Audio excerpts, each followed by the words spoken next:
এইবাৰ গুৱাহাটী মহানগৰীত এখন আমি এজিপিক দিওঁ আৰু বাকী 3খন বা 4খনত বিজেপিয়ে প্ৰতিদ্বন্দ্বিতা কৰে। এইবাৰ যিকোনো কাৰণতে আসনখন ডিমৰীয়াত গ'ল, চেণ্ট্ৰেল গুৱাহাটীলৈ নগ'ল। ৰমেন্দ্ৰ নাৰায়ণ কলিতা বিধায়ক আছিল। স্বাভাৱিকভাৱে তেখেতৰ সমৰ্থকসকল বা এজিপি দলৰ কাৰ্যকৰ্তাসকল কিছু মনত বেয়াও পাইছে, দুখো পাইছে। ৰমেন্দ্ৰৰ লগত মোৰ বহুত দিনৰ সম্পৰ্ক, ছাত্ৰ সন্থা কৰাৰ পৰাই, মই ক্লাছ 5ত থকাৰ পৰাই সম্পৰ্ক।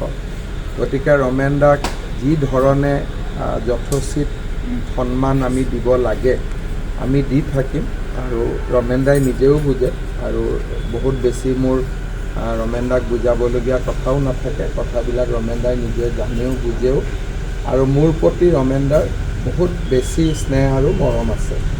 আৰু সেইকাৰণে মই ভাবোঁ যে অকণমান মনত কৰ্মীসকলৰ যেতিয়া ক্ষোভ হয়, কাৰ্যকৰ্তাসকলৰ ক্ষোভ হয়, নেতাজনৰো মনটো কিছু পৰিমাণ হ'লেও অলপমান দুখ কষ্ট পায়। আজি আমি ৰমেন্দ্ৰৰ যিখিনি একেবাৰে ক্ল'জ ৱৰ্কাৰ তেওঁলোকৰ লগতো আলোচনা কৰিলোঁ। যি দুখ আছিল তাক পাহৰি আমি অহাকালিৰ পৰা সকলোৱে একেলগে বিজেপি আৰু মিত্ৰ দলৰ কাৰণে আমি কাম কৰিম, তেনেকৈ কথা পাতিলোঁ।